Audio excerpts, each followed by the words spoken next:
Hola a todos, nuevamente bienvenidos a las charlas con el Doc. Y hoy vamos a hablar de sexo. Estamos con la doctora Adriana. Adriana, muchas gracias por tu tiempo, gracias por tu disposición de hablar algo sobre un tema que puede llegar a ser tan común.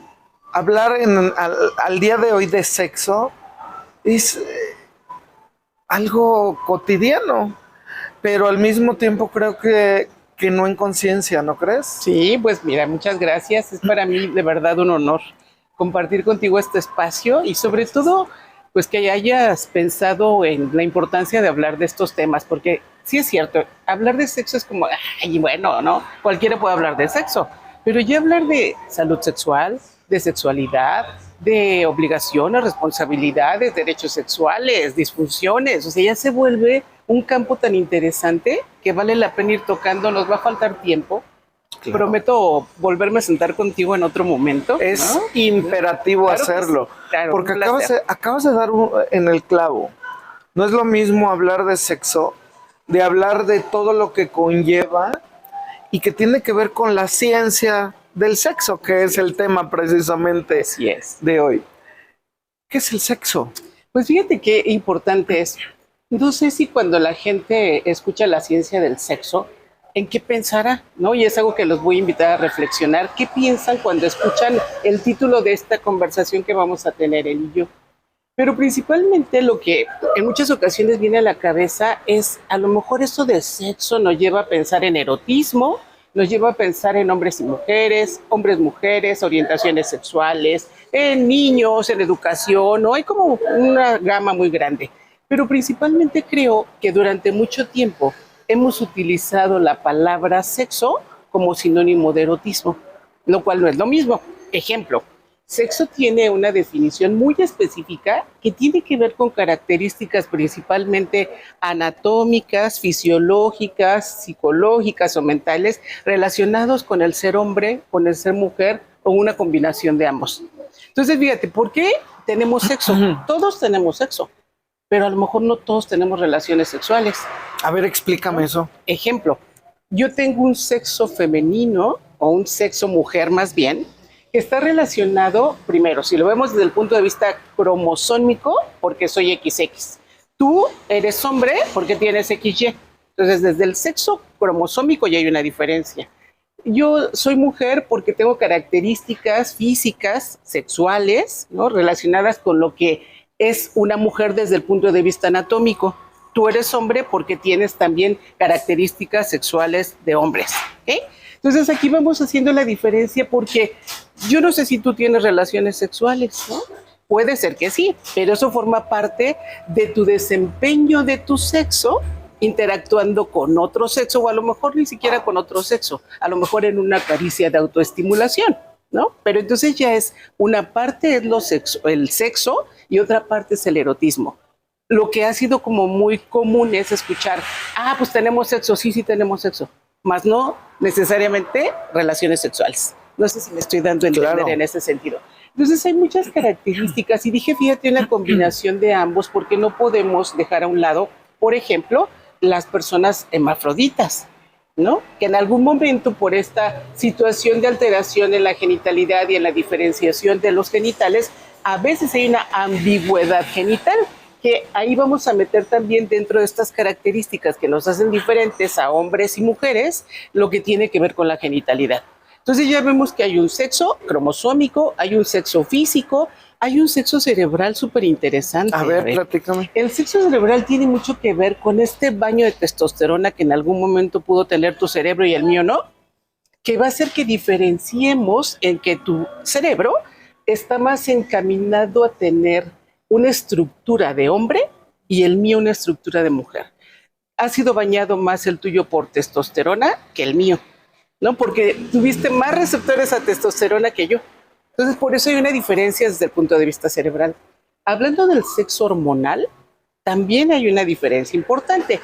Las hormonas predominantes para ti es la testosterona, para mí son los estrógenos, progesterona, y ahí también hay una diferencia, ¿no? Porque hombres y mujeres. Podríamos hablar muchísimas cosas en torno a ver esta situación que nos lleva al hormonal.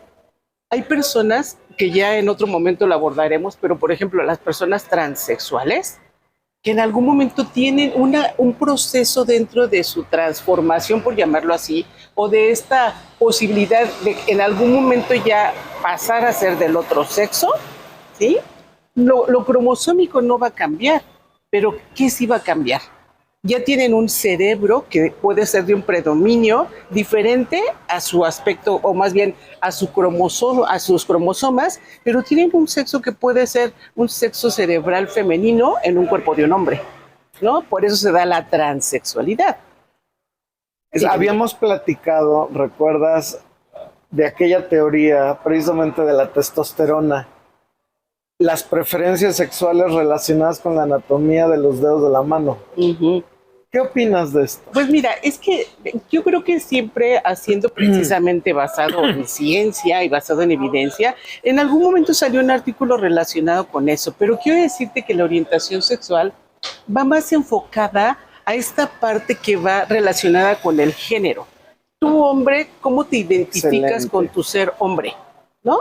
Es Y género. dentro de este es género. Y dentro de este género, vamos a ponerle, tú, hombre, perteneces al género masculino, yo, mujer, pertenezco al género femenino, y habrá personas, que ahora ha sido como algo muy en boga, ¿no? Que dicen, pues yo no soy de ninguno de los dos géneros.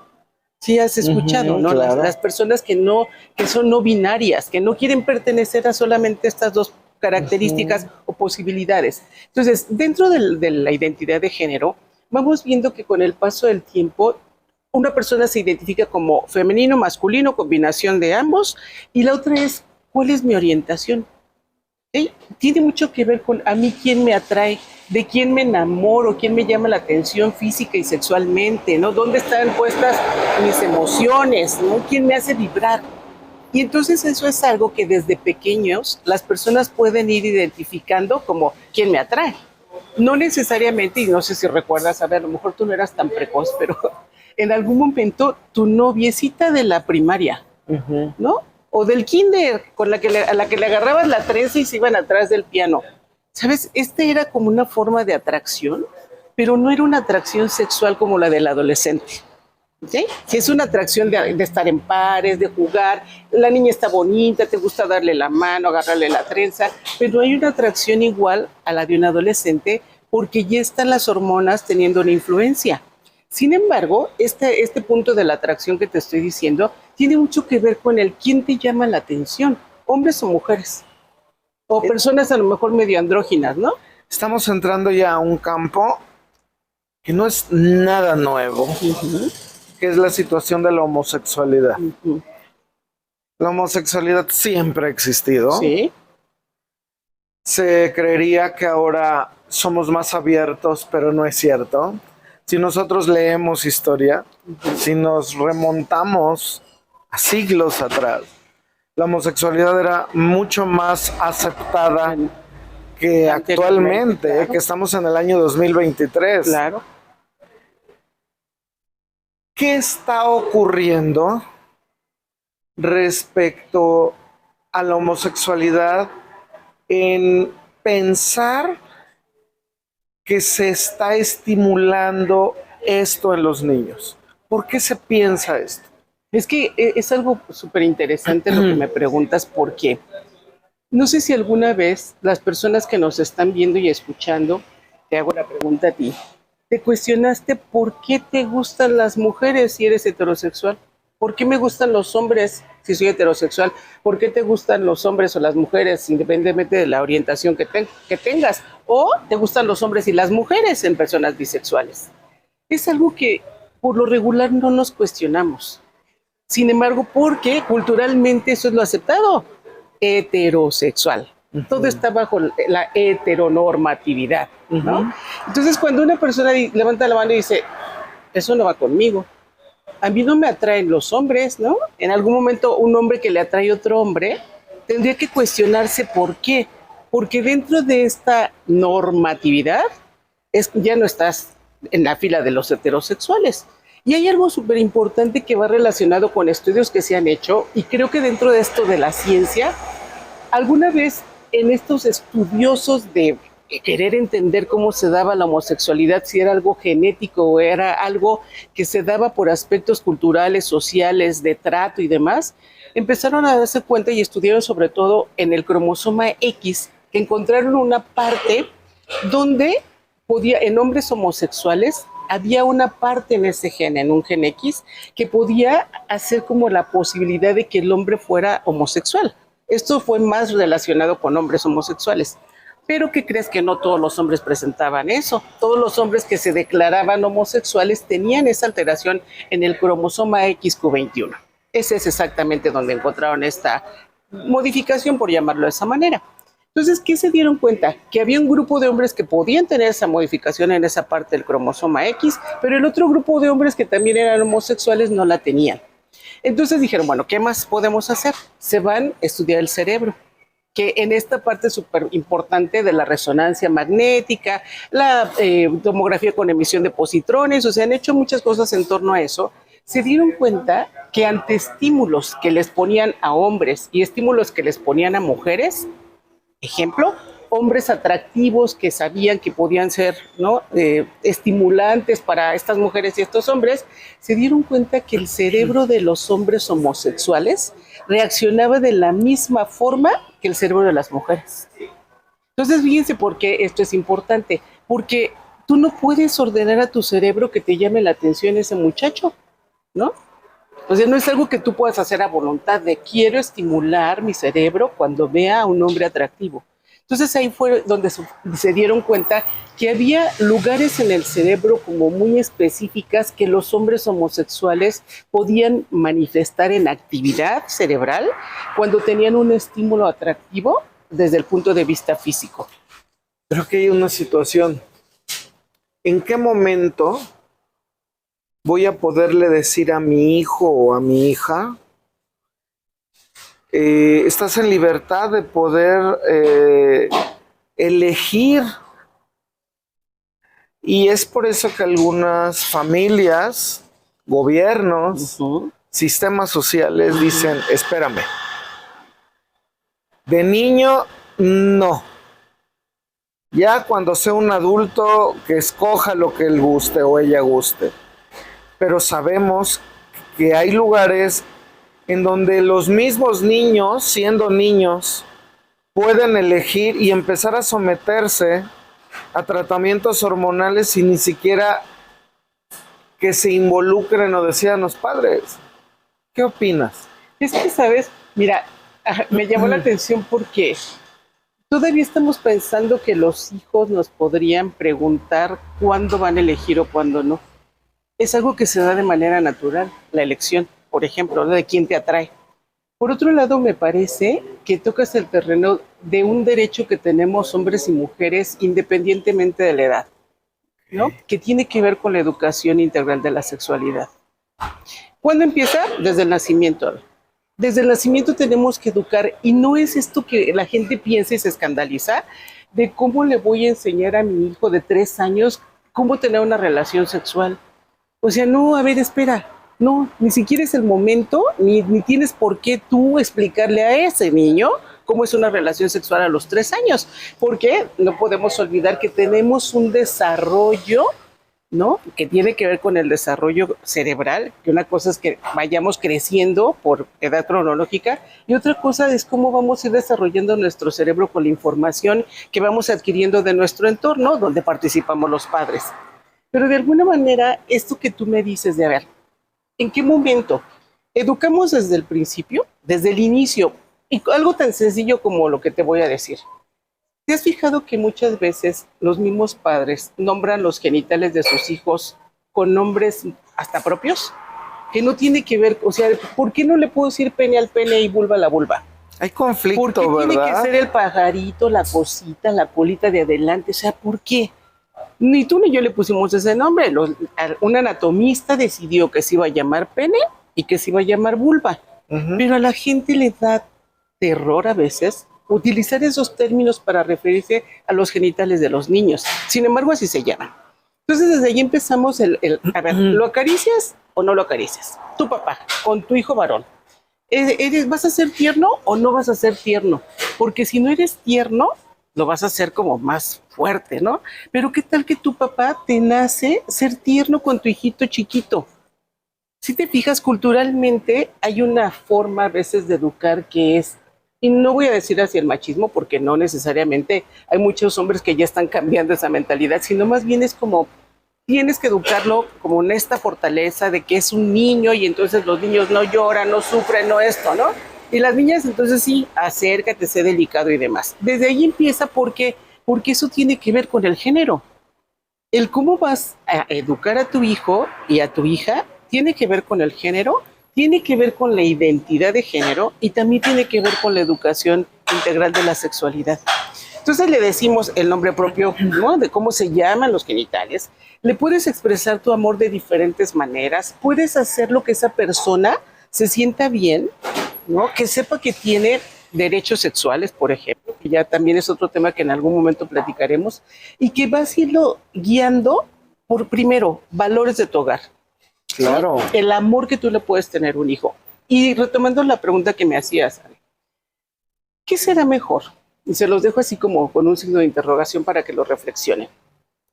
Saber que tu hijo tiene una orientación homosexual, que está metido en el closet, sufriendo todos los días porque él ya se dio cuenta que no es heterosexual, que le genera conflicto porque dentro del ámbito familiar ha habido comentarios, ¿no? A veces muy peyorativos, muy ofensivos, ¿no?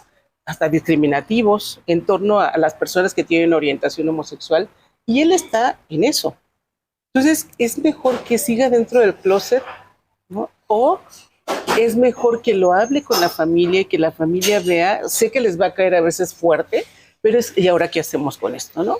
Déjenme comentarles que muchas personas que han tenido o que tienen una orientación homosexual, muchas veces recurren a otras alternativas. Por ejemplo, no es nada raro encontrar personas adictas a algún tipo de sustancia que tienen una orientación homosexual, que han vivido discriminación, rechazo, que son corridos de sus hogares, que tienen que andar vagando porque no hay aceptación. De verdad, las personas lo sufren.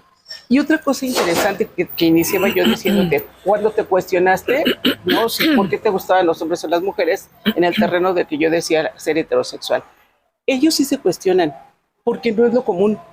Recordemos, no me gusta el término, pero siguen perteneciendo a las minorías, ¿no? Entonces, de alguna manera, creo que algo que tú decías, antes la homosexualidad era, ¿no?, hasta bien vista porque los maestros tenían alumnos y podían tener algún tipo de interacción, ¿no?, hombre con hombre, pero no lo veían mal, ¿no? O sea, era como Pues una es que forma es de la situación cultural, ¿no? Exacto. Pero ahorita, por ejemplo, hay muchas situaciones donde seguimos viendo homofobia, ¿no? Seguimos, y yo nada más se queda la homofobia, también vemos que hay bifobia, ¿no? Entonces, transfobia, o sea, todas estas situaciones que van relacionadas al rechazo y a la discriminación. Fíjate que yo como catedrático de la Facultad de Medicina, te podría decir que aún en alumnos de la facultad se encuentra ese conflicto de homofobia y se encuentra el conflicto de hablar de sexo. Por ejemplo, yo en mi materia hay un momento en que tengo un tema en que se tienen que hablar de delitos sexuales. Llega a haber un conflicto al respecto, ¿eh? Sí. Me he encontrado compañeros y compañeras alumnos en donde es un conflicto verdaderamente, es un problema hablar, y no pido lógicamente que se hable de su intimidad, ¿no? Pero, por ejemplo, digo, si ingresas a una habitación donde se llevó a cabo un acto sexual, pregunto, ¿huele? Claro. Y esto dentro de la investigación de delitos sexuales, ¿no? Y hay personas que entran entran en shock, entran en conflicto y no saben en una cosa tan simple, tan básica, que es ciencia, es conocimiento empírico al fin y al cabo. Y no saben qué responder siendo hombres y mujeres de ciencia, en formación. ¿Qué podemos esperar entonces en muchas ocasiones en otros niveles, ¿no? Y esto nos podría llevar a este punto que acabo de tratar. Sí. ¿Qué pasa con los delitos sexuales? En muchas ocasiones los formamos al agresor sexual desde casa, ¿no? Y mira, yo creo que vale la pena hacer un paréntesis porque quiero explicarles algo interesante relacionado a la sexualidad. Hace rato que me decías, bueno, es el sexo, ¿no? Creo que el hablar de sexualidad que engloba muchas otras cosas, que no nada más es como la parte del erotismo que te decía, sí, pero no es el todo, va relacionado con el por qué desde pequeños tenemos que saber cómo se conforma nuestra sexualidad. En esta educación integral de la sexualidad va relacionado con eso. ¿Por qué? Porque la sexualidad, y desde esta propuesta que hace el doctor Eusebio Rubio, por ejemplo, donde él plantea que la sexualidad está conformada por 4 olones, y le llama olones a estas capacidades que tenemos como personas, como seres humanos, de poder integrar olos como un todo, que sería la sexualidad, y estas capacidades que son 4 van a conformar este todo. Y les platico un poco, ¿no? Tiene que ver, el primer olón está principalmente relacionado con la identidad de género, ¿no? Donde está el rol de género, la orientación sexual, todo lo que tiene que ver con el género. Entonces, las personas desde pequeñitos, desde la parte cultural y social, los vamos a ir encaminando a la construcción de un género, ¿ok? Porque tiene sexo, ese niño tiene sexo o esa niña tiene sexo, pero ahora lo vamos a ir acompañando para que construya un género y para que construya un rol de género y para que ejerza esos roles de género, que tiene mucho que ver, como decía, lo cultural, lo social, la familia, etcétera. El siguiente olón, este es el olón de la identidad de género. El siguiente olón o capacidad es la vinculación afectiva.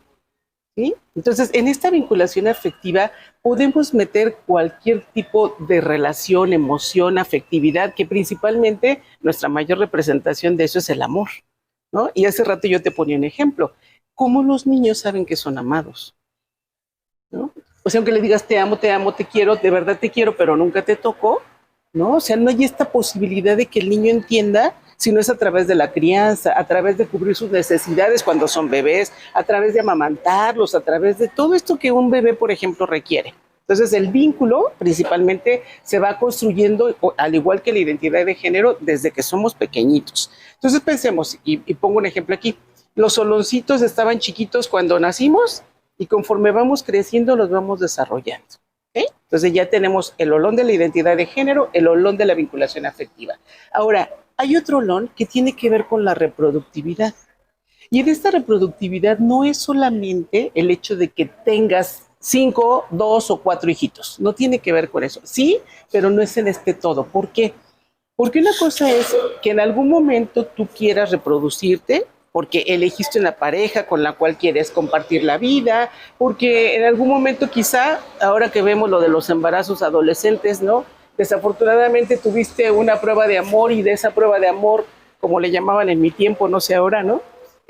Hay un embarazo, ¿no? Y entonces esa adolescente se va a reproducir desde un embarazo no planeado. ¿Okay? Pero aquí viene el siguiente punto. No es nada más el hecho de que, bueno, ya está el embarazo, va a tener un bebé.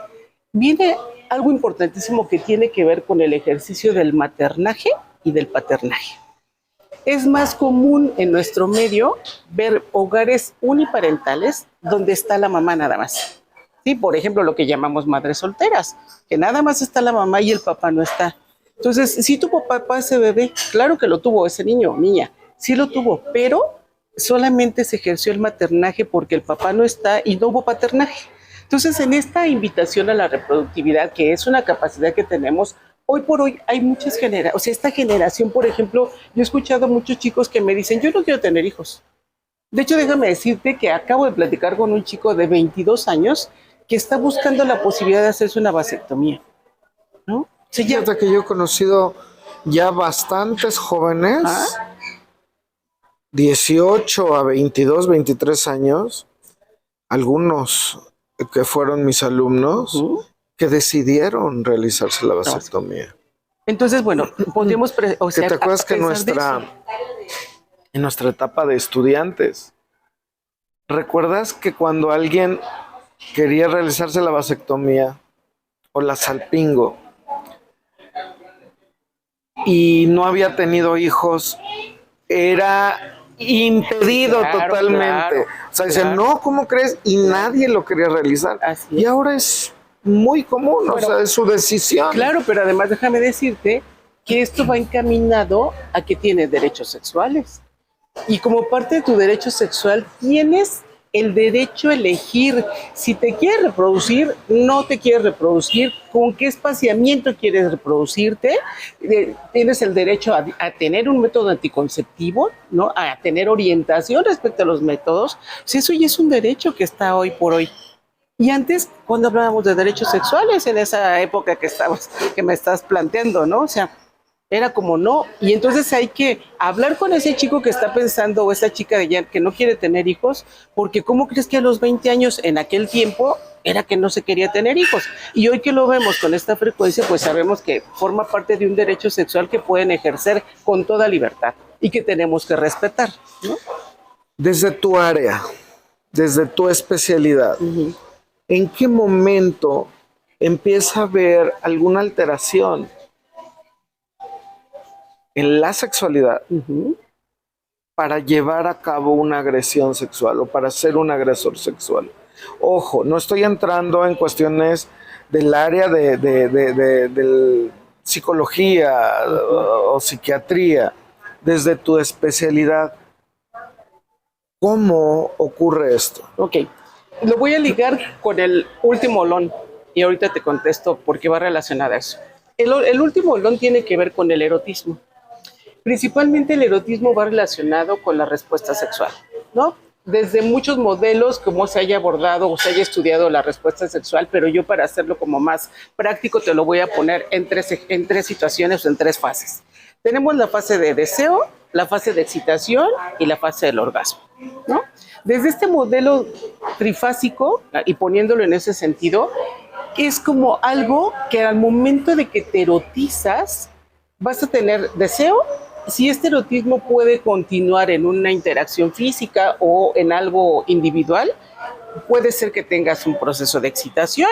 Y si continúas con el estímulo, ya sea en un coito o ya sea en una autoestimulación o masturbación, como también le he llamado, entonces puede ser que llegues al orgasmo. Entonces, eso está relacionado principalmente con el placer sexual. Entonces, esto lo que esperamos es que este olón del erotismo, que lo vamos a ir desarrollando con el tiempo, pueda darnos la posibilidad de tener placer sexual. ¿Okay? Dentro de eso, bueno, no voy a dejar afuera las caricias, los besos y todo lo que te puede llevar a tener un proceso de excitación. Ahora, retomando por qué y en qué momento puede haber una agresión, ¿no? ¿Por qué aparece eso? Creo que hay algo muy claro. La mayoría de las personas tenemos deseo sexual. ¿Te des cuenta o no? ¿Me explico? Porque a veces ni siquiera se le pone atención a eso. Pero cuando estás en una pareja, pues al tener tu deseo sexual y tienes una relación de pareja o contigo mismo, le haces caso al deseo y dices, ¿qué quiero hacer con esto? ¿Cómo lo resuelvo? Entonces a lo mejor te pones cariñoso, ¿no? Le mandas besitos a tu pareja, le empiezas a acariciar y entonces la persona dice, sí, doy mi consentimiento para que podamos tener un acto erótico, ¿no? Que no necesariamente es así de formal como te lo digo, pero de alguna manera en este lenguaje no verbal tú vas leyendo eso, ¿ok? Aquí si se fijan hay algo que está en un consentimiento, es algo consensuado, donde esos participantes, estoy hablando en una relación de pareja, esos participantes aceptan a tener un tipo de contacto íntimo, ¿ok? No hay un ejercicio del poder. Aquí no hay un ejercicio del poder. Es simple y sencillamente le hice caso a lo que estoy teniendo como deseo, lo platicamos o hubo un proceso de seducción y entonces tuvimos algo que ver. Cuando aparece esta parte violenta o esta parte de la comisión de un delito sexual, algo por el estilo, yo creo que siempre va relacionado con el ejercicio del poder. Porque sin tu consentimiento, porque puedo, voy a hacer algo contigo. Y ahí tenemos el hostigamiento, el acoso, el abuso, la violación y todo lo demás que quieras, ¿no? Porque es un ejercicio del poder. Y sin hablar qué características tiene o qué perfil tiene la persona agresora sexual, sin hablar de eso, me parece que ante la posibilidad de hacerlo y de llevar a cabo esta dominación, este ejercicio del poder, porque puede ser a hombres y mujeres, no lo quiero poner en ninguno de los dos sexos, porque puede ser en ambos, ¿no? Ya no es solamente a las mujeres, sino también a los hombres. En el momento que se puede ejercer ese poder, es cuando se puede llevar a cabo una comisión de un delito sexual.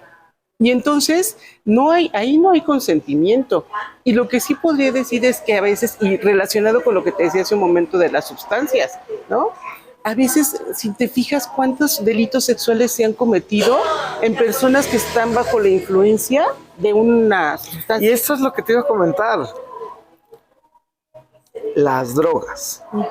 Que al inicio, antes de empezar la grabación, platicábamos. ¿Cómo está influyendo el consumo de drogas? Siempre ha habido drogas. Claro. Ahora son sintéticas y mucho más potentes. Pero ¿cómo está influyendo esto en la sexualidad? Mira, siempre ha influido. O sea, la verdad es que el consumo, no sé si recuerdas cuando empezó así como el boom de la marihuana, ¿no? Que era así como amor y paz y cosas por el estilo. Era así como el relax. Exacto, pero el relax y también la parte del erotismo como más aceptada como parte de una respuesta de nosotras personas, ¿no? Y que si había una interacción rica con alguien en su momento, ¿no? Compartir los cuerpos y demás, además de que tenían como este efecto de la sustancia adentro, pues era más relajado y rico. Pero efectivamente empezó a haber como otro tipo de sustancias que surgieron. Y fíjate que en esta situación donde algo que ya no puedes en su momento controlar, porque esa es otra cosa importante. Hay personas que consumen marihuana, por ejemplo, sí, quitándole toda la parte, viéndolo desde lo lúdico, ¿no? Sí. Consumen marihuana y son súper creativos, ¿no? Pero la consumen y no abusan. No dependen de eso, ¿no? Que ahí es donde ya entra el uso, abuso y dependencia. Entonces, cuando ya empiezan a estar como más metidos en las sustancias, hay una relación tan importante con lo sexual porque, ¿qué creen? Sabemos como parte de la respuesta sexual, hay una secreción de dopamina en el cerebro. Esa es toda una parte interesante de neurotransmisores. Es interesantísimo. Pero hay una parte y para dejar de creer en el amor, ¿verdad? Por ejemplo, ¿no? Se secreta la dopamina y entonces es algo que se secreta también cuando las personas consumen, por ejemplo, cocaína, LSD y etcétera. No todas las drogas que ustedes quieran. Tiene que ver con la secreción de dopamina. Entonces, si nos damos cuenta, dentro de los neurotransmisores que se secretan, por ejemplo, en una respuesta sexual, va relacionada con lo que se secreta en un consumo. Cuando hay abuso y cuando ya empieza a haber dependencia, a veces que creen, ya lo sexual pasa a ser un segundo plano, por lo regular, porque lo primero es como estar ahí metido, ¿no? Alguien me decía apenas, no, hombre, pues ya de eso, pues sí, nada más tantito para sacarme las ganas. Pero fuera de eso, a mí lo que me gusta es estar en el viaje, ¿no? Y tiene razón, porque le genera más placer, ¿no? Tener su secreción continua de dopamina a tener por un momento una secreción de neurotransmisores porque es el momento que dura el orgasmo. Claro. ¿No? O el proceso, si quieren verlo de esa forma. Entonces, ¿qué es lo que le puede durar más? Y por eso a veces cuando ya están dentro de este consumo que se vuelve una adicción, de alguna manera sabemos, es una enfermedad, la adicción, ¿no? En general lo que consuman. Pero lo segundo es que va muy relacionado también con la promiscuidad sexual. Por lo regular, la persona que tiene algún tipo de adicción termina también teniendo pues algún tipo de relaciones que puede ir desde un intercambio comercial porque me da sustancia, sí, te doy cuerpo, ¿no? Y la otra es, sí, tratando de encontrar placer en lo sexual, pues a veces se van metiendo más a las drogas, ¿no? El robo y la prostitución son factores. Por ejemplo, que es de lo más común, ¿no? Que tengan esta situación. Entonces, voy a retomar para seguir con esta pregunta que me hacías. Entonces, va tan relacionado el consumo con la parte de lo sexual, que es muy frecuente ver lo que te decía, pues, robo, ¿no? Prostitución, abuso, todo. Acoso, hostigamiento, violaciones, etcétera, ¿no? Y entonces, muy en esta parte de ¿por qué se da? Pues porque alguien va a ser sometido.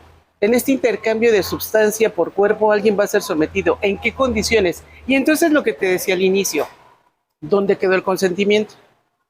Ya no va a haber consentimiento. ¿Por qué? Pues algo que se altera es la parte, ¿no?, del lóbulo frontal donde tenemos el juicio para poder decir si quiero o no quiero. Entonces vuelve a haber un ejercicio del poder y muchas de las cosas que te decía hace un momento. Ya tocamos drogas, agresiones sexuales, de pasadita prostitución, robo. Y aquí voy a tocar algo que se dice que en medicina no existe, que es normal, ¿no? ¿Cuál es la actividad sexual normal o la relación humana dentro de la sexualidad que podemos considerar normal? La pareja hombre-mujer, ya comentaste al inicio, pero las maneras de relacionarse de manera más formal es un hombre y una mujer, o una mujer y otra mujer, y de cuando hay dos mujeres y un hombre, o dos hombres y una mujer, y entra esta nueva situación del poliamor. ¿Qué opina tu área respecto a esto? Bueno, es súper interesante esto que preguntas, porque además te voy a decir que nosotros no hablamos de normalidad en sexualidad. Por eso comentar también medicina. Porque, es, claro, no es posible. Y fíjate, es interesante porque sí sabemos lo que es anormal en unos límites de laboratorio, ¿no? O sea, en una lectura de una biometría hemática, sabemos perfecto lo que es normal y lo que no está, lo que está alterado. Pero en esto que es personal, y por eso hay sexualidades. Por eso no es una sexualidad, porque es tu sexualidad, mi sexualidad, su sexualidad, ¿no?, de las personas que nos están viendo. Hay tanta diversidad en la expresión de cómo tú tienes el derecho y la libertad de expresarte como a ti te dé la gana. ¿Ok? Siempre y cuando, ¿qué? Siempre y cuando no transgredas no invadas mi el límite, espacio. ¿sí? O sea, no te pases de aquí, que cada quien lo marca. Y hace rato ponías el ejemplo. Pues ahí entran los poliamorosos, las personas bisexuales, las personas, ¿no?, lesbianas, los homosexuales, etcétera.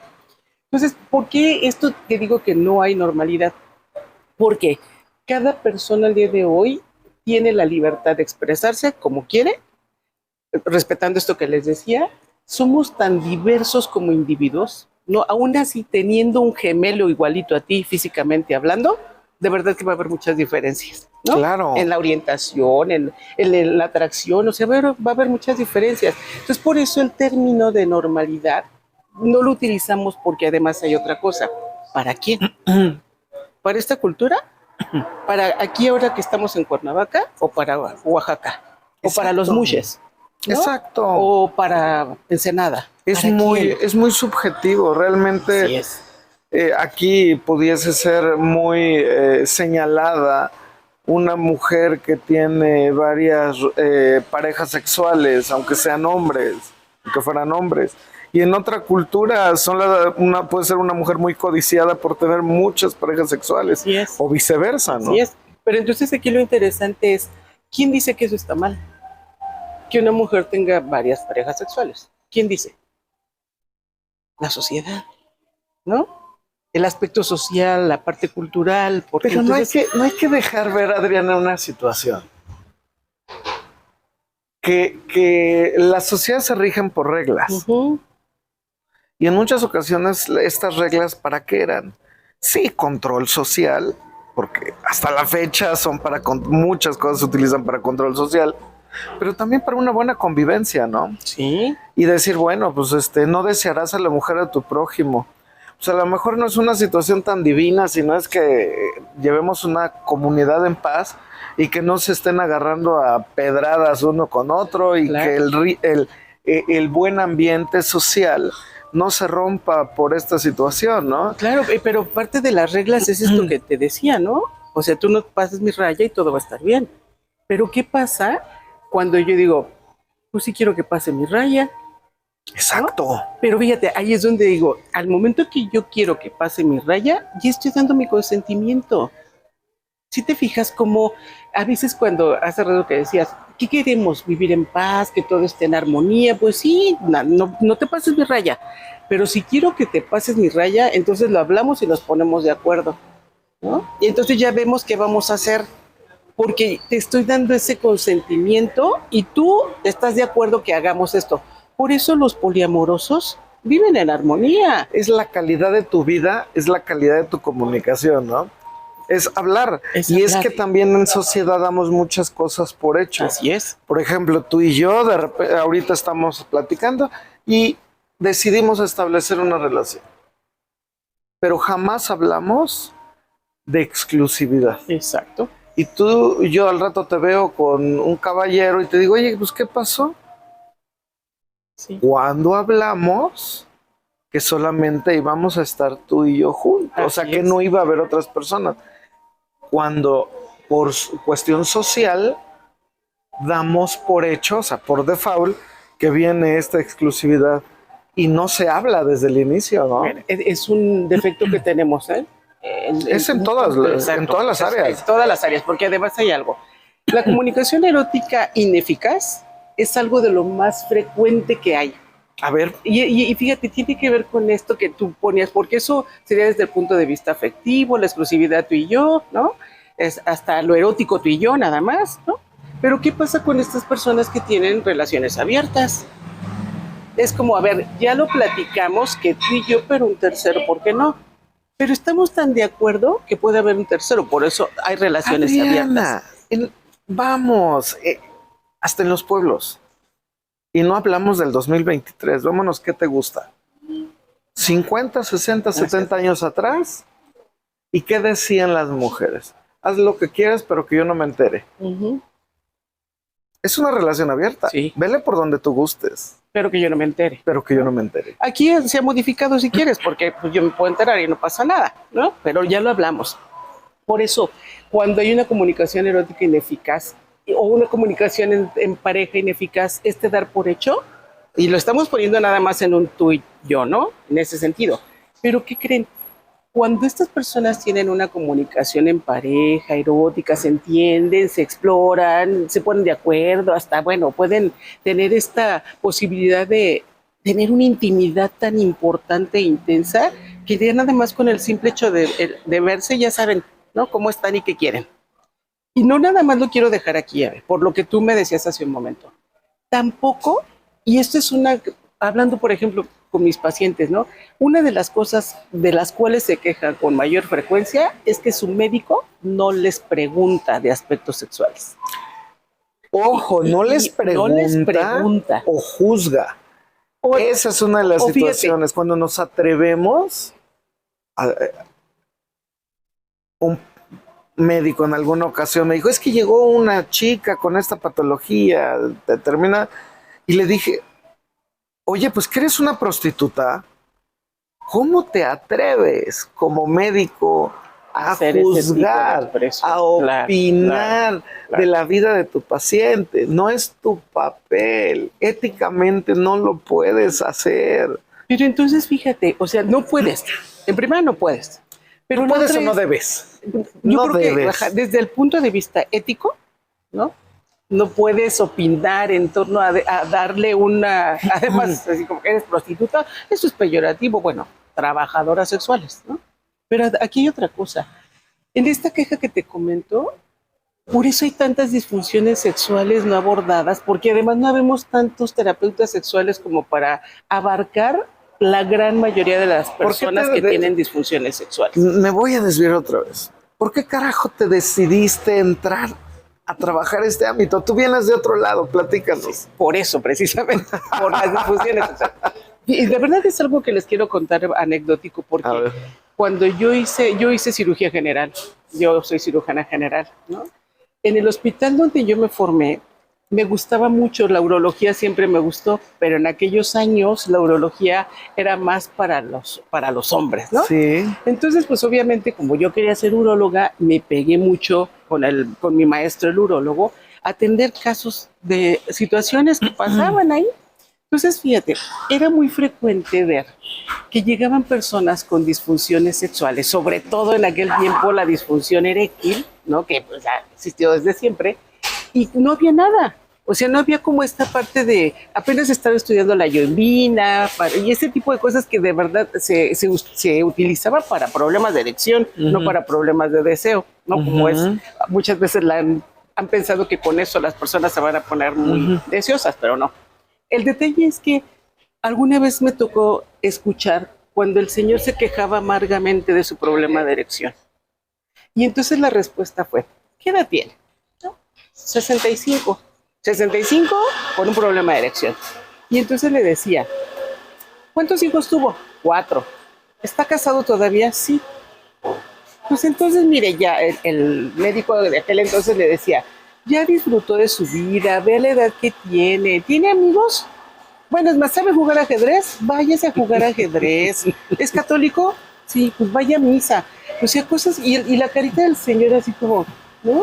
¿Y qué pasó con ¿y qué pasó con mi disfunción? Entonces no daban solución. O las mujeres que después de haber visto al psiquiatra, al ginecólogo, se quejaban de su anorgasmia y no había que ofrecerles. Entonces a mí me empezó a llamar mucho la atención en ese sentido. Yo decía, no puede ser que las personas salgan con una receta por complejo B, ¿no? Y su problema y la situación y el cómo se sienten con su disfunción, ¿quién se las va a solucionar? Entonces, en ese tiempo ya estaba la Asociación Mexicana para la Salud Sexual, de la cual soy orgullosamente egresada. Y entonces me puse a buscar, dije, debe haber algo. ¿Es en la Ciudad de México? En la Ciudad de México. Okay. Debe haber algo, ¿no? Que yo pueda aportar, porque bueno, si el camino de la urología, pues ya no pude porque no me permitieron entrar, porque era mujer. Wow, ¿en serio? Otro día bueno, compartir eso, ¿no? En ese tiempo la misoginia todavía era algo que estaba ahí con mucha fuerza. Y bueno, entonces dije, bueno, no puedo por ahí, me voy a ir a estudiar toda la parte de la sexualidad que a mí me llama la atención, porque yo quiero ayudar a esas personas, ¿no? La verdad es que era así como sus caritas tristes y así como, y no fue una vez, fueron varias veces que era, bueno, ya, entonces ajedrez, ¿no? Pero hasta la fecha ocurre. Y este es un poco como el llamado, por lo que tú me decías. Si no preguntamos, no vamos a saber. Si no nos interesamos por esta queja, esto que a veces nos dejan entrever los pacientes porque están deseando que le hagamos la primera pregunta para descoserse. En serio, nada más una, para que puedan soltar todo lo que tienen, porque además, hoy por hoy hemos visto, la disfunción sexual no nada más es como esta llamada de atención de que puede haber una causa orgánica que le está generando la disfunción. También el aspecto de la autoestima, la parte psicológica, la parte emocional, cómo realmente repercute. Y lo voy a unar con algo súper importante. A partir del año 2000, tenemos ya, y lo pueden encontrar así como el rubro de salud sexual. Ya aparece el rubro de salud sexual. Ya no es nada más hablar de sexualidad, hay que hablar de salud sexual. Una de las cosas que la salud sexual tiene como esta parte, lo que es que las personas tengan bienestar físico, psicológico, emocional y social relacionado con todo lo que tiene que ver con la sexualidad. Y dentro de esto, para poder nosotros tener una buena salud sexual, primero, no es solamente que tengamos ausencia o que tenga una discapacidad, ¿no? No es como la ausencia de enfermedad, no, porque tenemos disfunciones sexuales, que son síndromes. Me robaste la siguiente pregunta.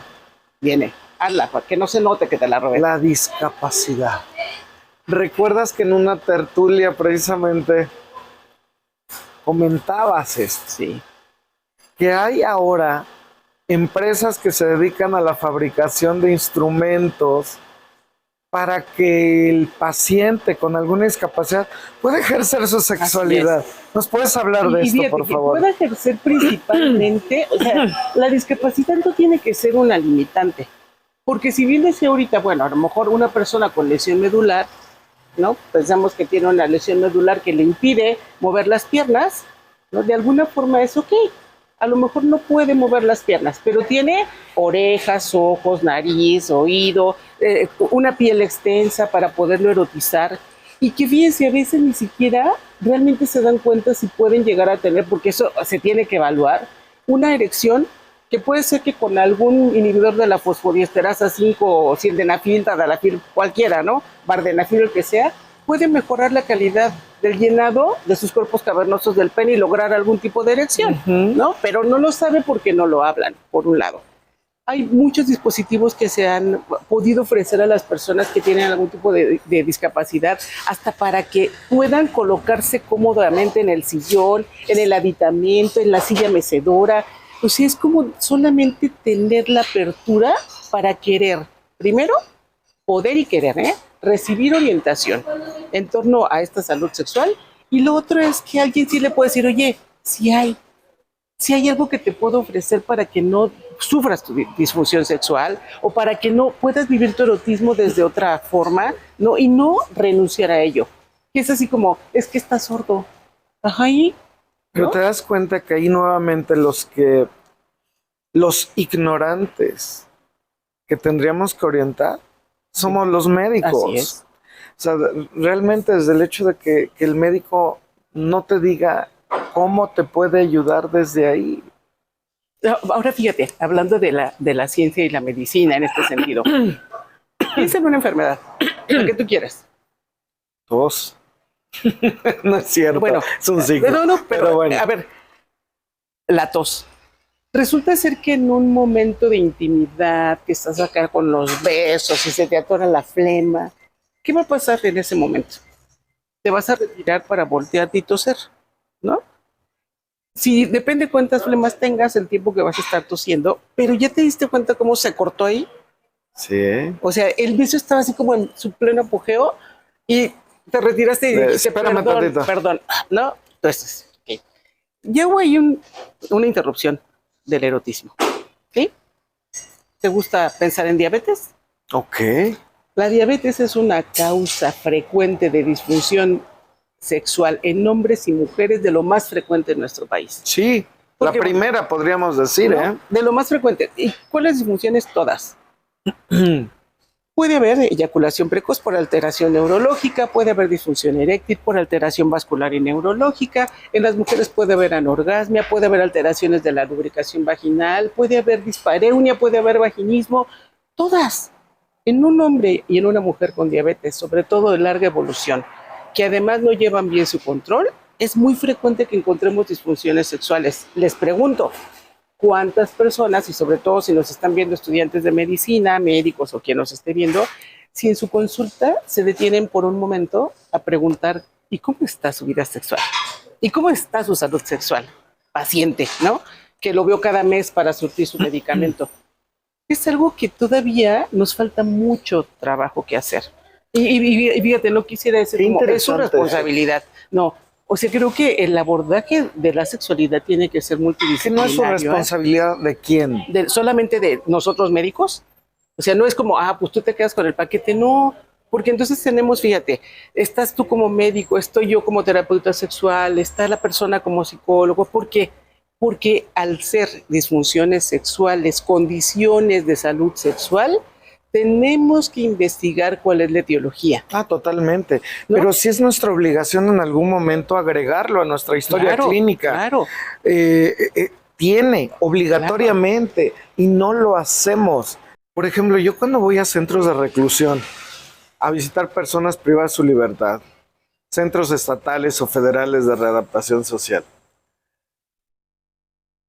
hay lugares donde es exclusivo de mujeres.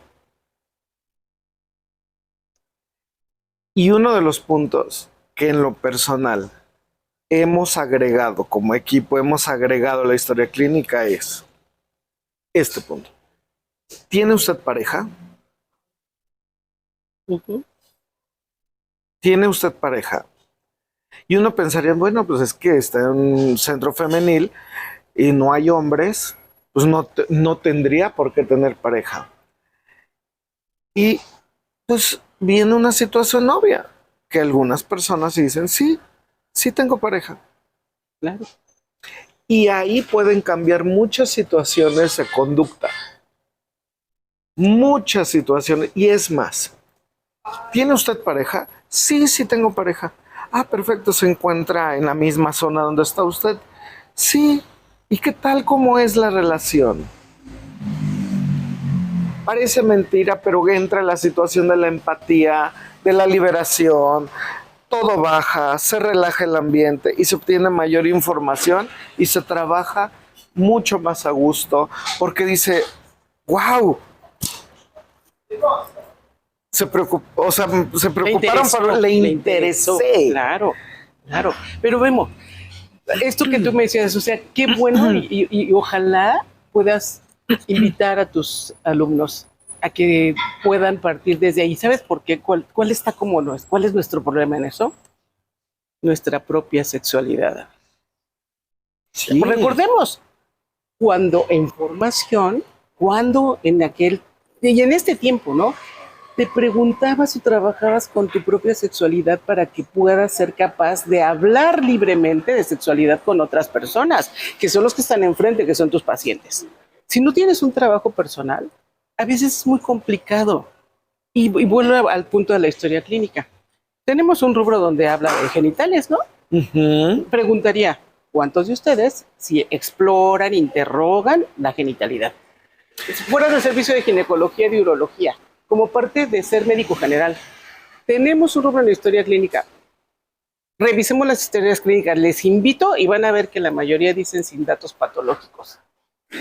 Cuando no, ni siquiera te asomaste. Y otra de las cuestiones, cuando nosotros mismos no nos conocemos. Por ejemplo. En serio, a este nivel, mucha gente no lo creerá, pero a este nivel, vamos, ¿cuántas ocasiones en la unidad hospitalaria se le pide a la enfermera, al estudiante de medicina, por favor, coloca esta sonda Foley que va precisamente, se introduce por uretra? Así es. Coméntales dónde luego entra la sonda Foley. Sí, en la vagina. Es muy frecuente que entre en la vagina porque no conocemos la anatomía. Es que fíjense, no es lo mismo ver la imagen en el libro, ¿no? Que yo diría, no, pues nada que ver con los míos, por ejemplo, ¿no? O sea, que yo por eso les digo a las mujeres, hey, fíjate de una imagen del libro, pero no hay nada como tu espejito y que te pueda revisar, porque en ti ubicar hasta fuera, primero por curiosidad. ¿Te acuerdas que un maestro nuestro nos decía eso? Sí, segundo, por conocimiento. Y tercero, por disfrute puede ser, ¿no? Pero es como parte de tu salud genital. Es impresionante y yo bromeo a veces cuando les doy conferencias, bromeo con esto de cómo es posible, y les digo a las mujeres, ¿no? Que tu pareja conozca más de tu genitalidad que tú, porque a veces los ha tenido aquí, ¿no? Claro, entonces, o sea, ¿cómo es posible que sea mejor? Y cuando te preguntan, ¿esto te gusta? ¿Qué te gusta que te haga? No, y te quedas así como, pues tú lo que quieras, pues no, porque nosotros podemos ir educando a nuestras parejas en ese sentido de qué es lo que te gusta, porque no somos iguales, todas no somos iguales, aunque tenemos una genitalidad, pero la verdad es que van cambiando de color, de forma, de tamaño. Ustedes tampoco todos son iguales, ¿no? A ti te pueden gustar otras cosas y a otros hombres otras cosas. Entonces, el poder tener esta comunicación asertiva desde el punto de vista erótico de esto me gusta, esto no me gusta, partiendo de la exploración es maravilloso. Y voy a retomar nuevamente.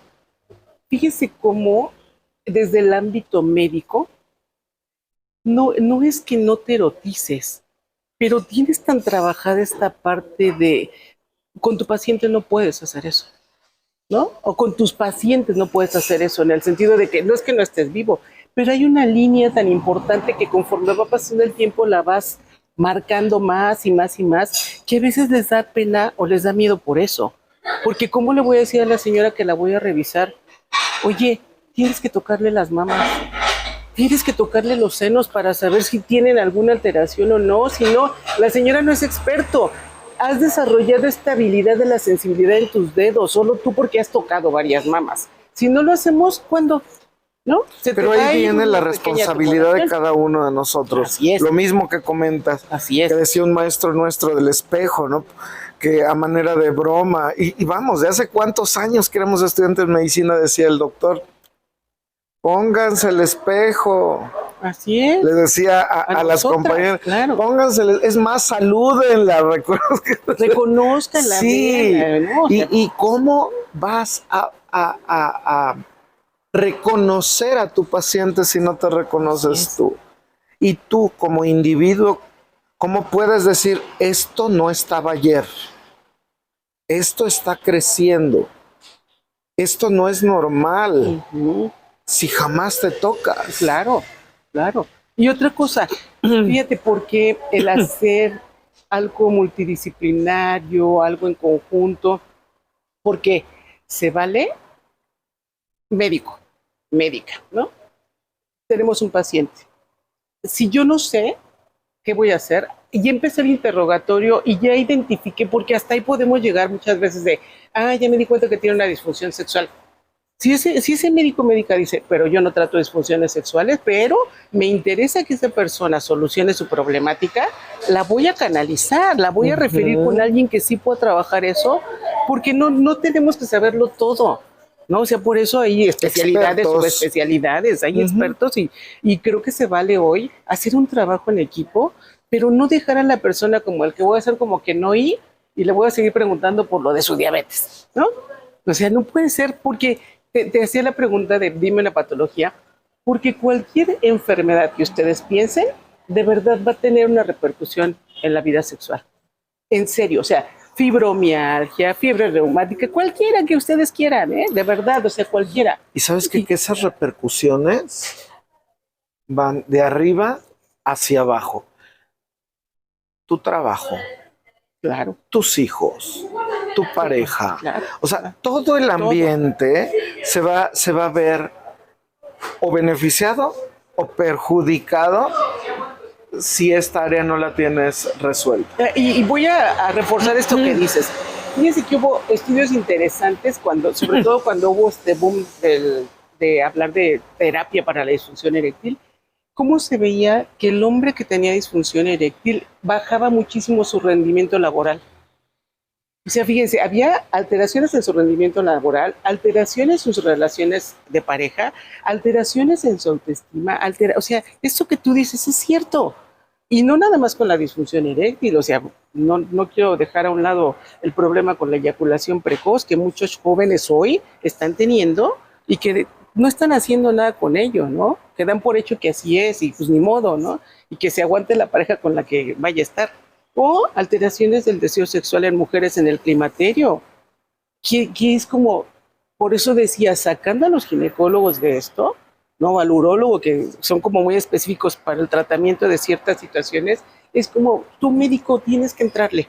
O sea, yo les hago la invitación e insisto, no tanto para darle un tratamiento si está fuera de tu alcance, pero sí para al menos empezar el interrogatorio, el interesarte, el tratar de manera integral a los pacientes, ¿no?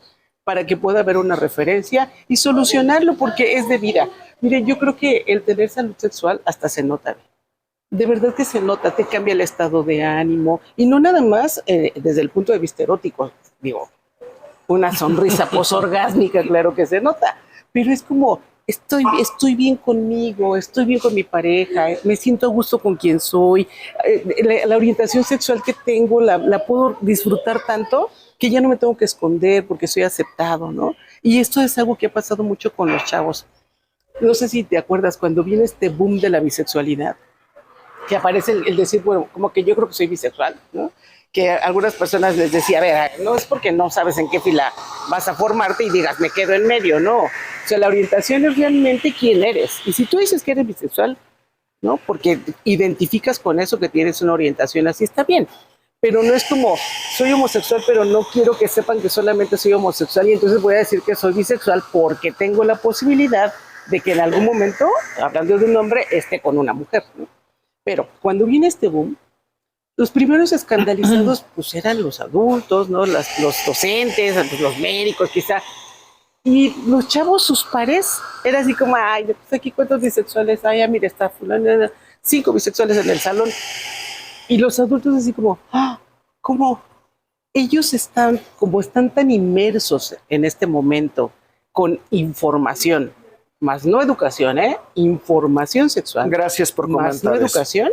Entonces es como, pues ya lo daban por hecho, ya sabemos quiénes son, no se angustian, no se alteran y ojalá alguna vez tengamos la posibilidad de hablar de todo lo que tiene que ver con las parafilias, por ejemplo, ¿no? Lo hablaremos. Porque de alguna forma es, en esa pregunta que tú me hacías, ¿qué es lo normal? ¿No? O sea, esto que yo les decía, lo ven como algo que está pasando sin que sea necesariamente normalizar que los 5 o los 7 o los 10, sino es la aceptación a esta diversidad, la aceptación y el respeto a una orientación diferente al heterosexual. Tienes derecho a expresarte adelante. Y ubicarte en el tiempo y en el lugar. Y saber que no es lo mismo ahora que hace 20, 30, 40 años, ¿no? Y saber que las cosas están cambiando. Puedes estar o no estar de acuerdo. Esa es cuestión de cada quien. Y es respetable, ¿no? Sí, claro, pero también eso que comentas, pero tienes que respetar el punto de vista del otro y decidirás sobre su vida. Así es. Sí, y tenemos que hablar de esto porque hay un punto de lo que comentaste. Ahora en las escuelas es muy común que en las secundarias ya no es Pedrito anda con Juanita. O sea, es muy común decir, pues Juanita es novia de Lupita, ¿no? O sea, es una cuestión tan común que esto no quiere decir que tenga que ser aceptado por todo el mundo. Ahí vienen las cuestiones de las costumbres familiares, de cómo se rige cada familia y el respetar los puntos de vista, ¿no? Pero hay que aceptar que las cosas están ocurriendo de esa manera. Y creo que parte de lo que nos toca hacer como padres, por ejemplo, en este sentido de la educación integral de la sexualidad, es precisamente empaparte de la información. Porque mira, si la reciben cortada, ¿sí? Que si por ejemplo yo les digo, a ver, tenemos que hablar de los genitales de sus hijos, ¿no? En tercero de primaria, muchos van a decir, ¿cómo crees? ¿No? O sea, ¿por qué no? ¿Por qué no podemos hablar en tercero de primaria? ¿Qué no estos años que estuvieron contigo en tu casa, bajo tu cariño y bajo amor, no le has hablado de ello? Pues muchos no. ¿No? Muchos no. Entonces, por eso a veces hay como ¿por qué tenemos que hablar de eso? Y entonces cuando yo les digo, hay que ver el contexto, no nada más la parcialidad de la información que se les puede dar a los niños. Miren, es que tengo tantas cosas que platicarte, pero es sorprendente y yo te diría, hace rato tú hiciste un comentario de cuándo es el momento y yo te decía desde el nacimiento. ¿Por qué? Tú le das a un niño un celular, a un niño de 3 años, lo mueve perfecto, ¿estás de acuerdo? Y es así como ya le estás dando lata, toma el celular y entretente. Tu celular tiene filtros, ¿qué está viendo el niño? ¿Qué hace con esa información que le llega? Le mandó a su compadre, a su papá una información que estaba subida de tono y el niño lo está viendo, está listo para ver eso, etcétera, etcétera. Al punto que voy es, ahora los niños adolescentes tienen la información en un clic. Pero, por eso decía, no es lo mismo que tener educación. Entonces, ¿qué hacen con esa información? Y el ejemplo es, a los 3 años todavía su cerebro no está desarrollado para recibir cierto tipo de información que no va a poder procesar. Por eso tenemos que llevarlos de la mano, poco a poco, dándoles la información necesaria y adecuada para su desarrollo, ¿no? No le puedo dar una información a un niño de tercero de primaria igual que a un niño de secundaria, por obvias razones, ¿no? Por este desarrollo. Fíjate que 2 puntos de los cuales no se habla por tabús, por miedo, es a los niños, la muerte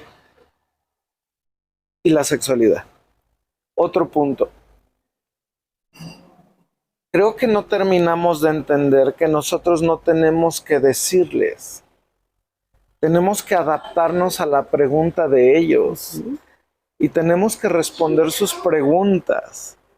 Y es más, puedes responder diciendo, bueno, ¿y tú qué opinas de? Claro. Sí, nuevamente, la comunicación y que el mismo niño te vaya diciendo realmente cuál es su duda, porque a lo mejor tu mente está volando por otras cosas y él está hablando de una cuestión completamente diferente.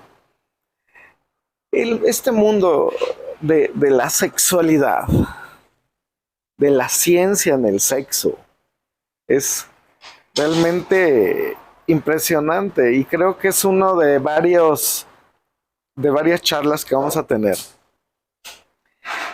¿Y cómo te despedirías tú a la gente que nos está viendo? Porque afortunadamente está llegando estas charlas a la gente que lo necesita. Se han estado comunicando, han estado hablando y han estado dando las gracias de la información que llega.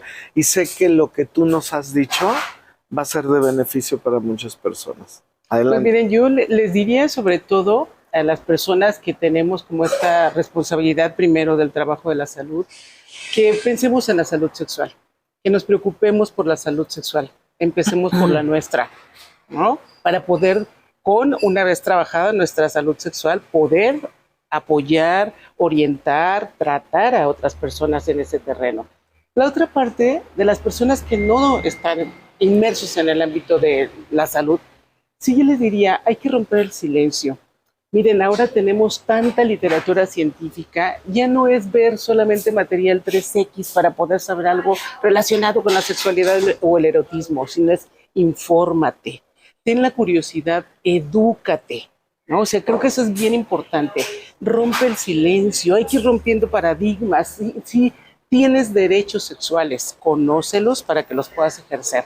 Es como, yo les diría también, hay que ser activistas, ¿no? Y activistas desde ti, para ti Claro. primero, para que después tienes hijos, siempre va a haber una persona a tu lado, ¿no? A tu alrededor, atrás de ti, adelante de ti, como sea, que va a necesitar de tu orientación, de tu oído, de tu empatía, ¿no? Para que puedan resolver cosas de este tema que tú decías. Efectivamente, la muerte y la sexualidad son temas que aunque nos burlamos de ellos, ¿no? Y los tenemos siempre a flor de piel, es algo que a veces la gente no le quiere entrar a trabajar con ello, que forma parte de la vida. No, la sexualidad, miren, nacimos sexuados y hasta el último día de nuestras vidas vamos a morirnos sexuados. Es algo a lo que no puedes escapar, por eso les comentaba lo de la teoría de los solones, que es algo que nos va a acompañar toda la vida y que yo deseo que hombres y mujeres, personas no binarias que nos están escuchando y viendo el día de hoy, puedan disfrutar de una buena salud sexual y con mucho gusto me tendrán siempre, de todo corazón, me tendrán siempre en lo que puedo apoyar. El teléfono de tu consultorio. Con mucho gusto. Es el 777-310-1120. Adriana López, para servirles. Adriana, muchísimas gracias. Gracias De a verdad, ti. muchas gracias. Es de mucho valor toda la información que nos diste. Y pronto vamos a tener otra charla. Claro que sí. Con Gracias mucho a gusto. todos ustedes. Hasta luego. Gracias.